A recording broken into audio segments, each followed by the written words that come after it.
UPT SD Negeri 8 Binamu terletak di pusat kota Jeneponto,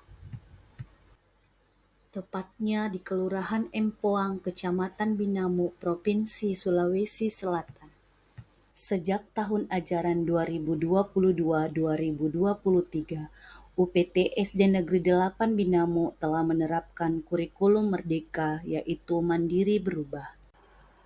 UPT SD Negeri 8 Binamu adalah sekolah rujukan yang ada di Kabupaten Jeneponto dan menjadi salah satu sekolah yang paling banyak diminati oleh murid dan masyarakat.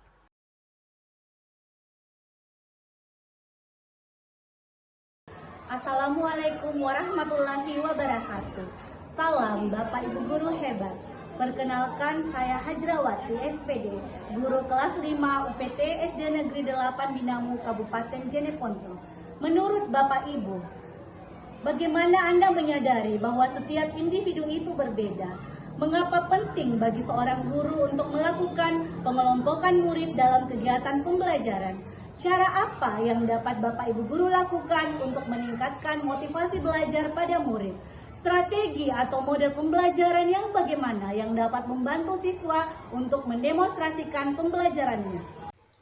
Dari hasil pengamatan di kelas, pada saat pelajaran IPAS, saya masih menemukan murid merasa jenuh, kurang disiplin, minat dan semangat belajar mereka rendah, serta sering mengobrol dengan temannya ketika pembelajaran sedang berlangsung. Setiap murid memiliki minat dan kemampuan kognitif yang berbeda dalam belajar. Peserta didik itu datang ke sekolah dengan berbagai perbedaan. Dalam pembelajaran, jika guru menggunakan hanya satu pendekatan yang sama untuk setiap murid, beberapa murid mungkin tidak dapat mengikuti dengan baik atau mungkin merasa kurang tertantang. Dalam hal ini, peran saya adalah mendorong terciptanya pembelajaran yang menyenangkan, bermakna, dan berpihak pada murid. Saya sebagai guru juga mempunyai tanggung jawab untuk melaksanakan proses pembelajaran ini secara efektif dengan menggunakan media dan model pembelajaran yang tepat dan inovatif, sehingga tujuan pembelajaran dan hasil belajar murid bisa tercapai sesuai dengan yang diharapkan. Tantangan tersebut mendorong saya melakukan komunikasi dan koordinasi dengan semua pihak, seperti rekan sejawat, yaitu guru yang mengajar pada kelas sebelumnya untuk memperoleh informasi tentang gaya belajar murid. Saya juga berkoordinasi dengan kepala sekolah tentang strategi pembelajaran yang akan saya terapkan di dalam kelas. Pada video berikut ini, yang akan saya lakukan adalah menerapkan pembelajaran berdiferensiasi untuk mewujudkan murid merdeka. Pembelajaran berdiferensiasi ini berfokus pada diferensiasi konten dan diferensiasi proses yang akan dilakukan pada murid kelas 5 UPT SD Negeri 8 Binamu dengan topik organ pernafasan pada manusia. Sebelum melaksanakan pembelajaran di kelas, saya menyiapkan bahan ajar kreatif yang saya susun sendiri, seperti bahan presentasi interaktif dalam bentuk PPT, video YouTube, rekaman suara, dan lembar kerja peserta didik dengan menggunakan bahan ajar yang telah tersedia di platform Merdeka Mengajar. Baiklah, untuk hari ini materi yang akan kita pelajari adalah organ pernafasan pada manusia. Pada awal pembelajaran, saya menyampaikan tujuan pembelajaran kepada murid dan melakukan apresiasi sebelum memasuki topik yang akan dibahas.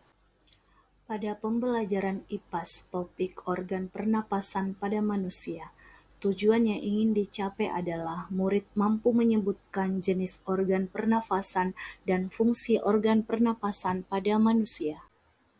Materi ini bukanlah hal yang sulit untuk dipelajari oleh murid.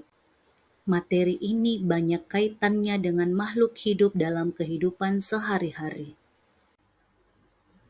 Untuk menghilangkan rasa bosan dan kejenuhan pada murid, saya menggunakan ice breaking di sela-sela pembelajaran.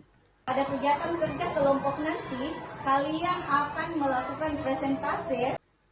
Dalam proses pembelajaran, murid dikelompokkan berdasarkan gaya belajarnya. Murid dengan gaya belajar auditori diberikan penjelasan tentang materi organ pernafasan pada manusia. Sedangkan murid dengan gaya belajar kinestetik diarahkan untuk bermain peran bersama temannya tentang organ pernafasan pada manusia. Murid dengan gaya belajar visual diarahkan untuk menonton video YouTube, membaca artikel, dan membuka bahan pembelajaran interaktif dan diarahkan untuk belajar secara mandiri. Selain itu, saya juga melakukan pendampingan kepada murid yang membutuhkan bantuan. Bagi murid yang sudah mahir dan memahami tentang organ pernapasan pada manusia, akan menjadi tutor sebaya di kelompoknya masing-masing. Selanjutnya, murid diberikan kesempatan untuk mendemonstrasikan hasil kerja kelompok. Halo teman-teman, kami dari kelompok 3 akan mendemonstrasikan organ pernapasan manusia. Ada rongga hidung, rongga mulut, faring, laring, trakea, bronkus, bronkiolus, dan paru-paru. Pada akhir pembelajaran, murid diberikan asesmen berupa tes akhir pertemuan. Tujuan dari tes ini adalah untuk mengukur perkembangan hasil belajar murid.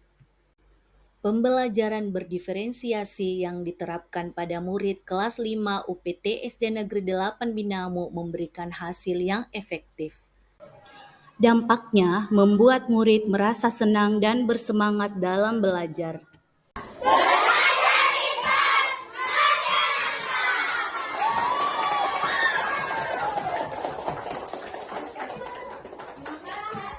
Belajar kita sekarang asyik dan menyenangkan karena kita belajar sesuai dengan gaya belajar yang kita inginkan. Assalamualaikum warahmatullahi wabarakatuh. Saya Sylvia Dwi Yulianti, guru kelas 4-2. Pembelajaran berdiferensiasi itu adalah pembelajaran yang sangat menginspiratif. Mengapa? Karena siswa dapat mendemonstrasikan apa yang mereka pelajari. Siswa dapat belajar sesuai dengan minat, bakat, dan kemampuan mereka masing-masing. Terima kasih. Assalamualaikum warahmatullahi wabarakatuh.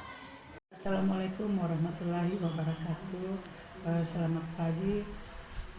Pembelajaran diferensiasi yang diterapkan oleh Bu Hajra itu sangat mendorong dan menginspirasi guru berbagai praktik baik di komunitas belajar, baik di dalam maupun di antar sekolah. Itu tujuannya agar mampu menciptakan pembelajaran yang efektif dan berkualitas secara keseluruhan. Inovasi melalui praktik baik pembelajaran yang dilakukan mampu menciptakan pembelajaran yang berpusat pada murid dan mewujudkan budaya positif di lingkungan sekolah, terkhusus kepada lingkungan sekolah di UPT SD Negeri 8 Binamu. Terima kasih. Demikianlah video inovasi pembelajaran yang saya lakukan pada murid kelas 5 UPT SD Negeri 8 Binamu, Kabupaten Jeneponto. Inovasi ini tentu saja tidak akan berhenti sampai di sini, namun tetap akan dilakukan pengembangan secara berkelanjutan dengan menjaga komunikasi dan kolaborasi antara murid, orang tua murid, guru, kepala sekolah, pengawas, dan masyarakat. Dengan terus belajar, kita dapat meningkatkan kompetensi diri, asalkan disertai dengan aksi-aksi nyata sebagai implementasi dari hasil belajar. Dengan belajar, kita dibentuk menjadi seorang yang profesional dalam bidangnya. Dengan berlatih, kita dibentuk menjadi kreatif. Guru yang kreatif adalah guru yang mampu berinovasi dalam pembelajaran. Guru berinovasi, murid termotivasi. Karena itu, mari kita terus berinovasi untuk meningkatkan motivasi belajar siswa, untuk mendorong murid agar terus berkarya menuju merdeka belajar.